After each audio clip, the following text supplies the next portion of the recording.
BNP আবারও 111-এর মতো -2 formula দেখতে চায় না বলে জানিয়েছেন দলটির মহাসচিব মির্জা ফখরুল ইসলাম আলমগীর। রাজধানীর ইঞ্জিনিয়ার্স ইনস্টিটিউটে শিক্ষক সমাবেশে আজ শনিবার দুপুরে একথা জানান তিনি।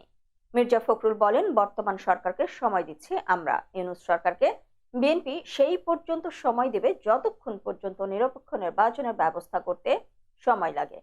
আবারও -2 ফর্মুলা দেখতে চায় না বিএনপি, চায় না মৌলবাদ, জঙ্গিবাদ। বিএনপি মহাসচিব জানান, রাজনীতিকরণের রাজনীতি বিশ্বাস করেন না তারা, মৌলবাদ নয়, গণতান্ত্রিক রাষ্ট্র বিনির্মাণ করতে চায় বিএনপি। তিনি বলেন, ছাত্র জনতার রক্তের বিনিময়ে সাময়িক বিজয় এসেছে, এ বিজয় ধরে রাখতে না পারলে সবই ব্যর্থ হবে। প্রয়োজনে রাজপথে আবারও আন্দোলন হবে। এই দেশের ছাত্র জনতা 15 বছর ধরে ক্ষেত্র তৈরি করেছে, নানা চক্রান্তের বেড়াজালে শিক্ষা ব্যবস্থাকে আওয়ামী লীগ ধ্বংস করেছে বলে মন্তব্য করেন মির্জা ফখরুল। তিনি বলেন, যে দেশে শিক্ষা একটা ভালো কাঠামোর মধ্যে থাকে না, সে দেশে কিছুই হয় না। দেশের শিক্ষা ব্যবস্থা ভেঙে পড়েছে, শিক্ষা ব্যবস্থা পরিকল্পিতভাবে ধ্বংস করা হয়েছে। মির্জা ফখরুল আরো বলেন, খালেদা জিয়া খুবই অসুস্থ, দোয়া করবেন আপনারা। বদরুদ্দোজা চৌধুরী মারা গেছেন, তার জন্য সমবেদনা।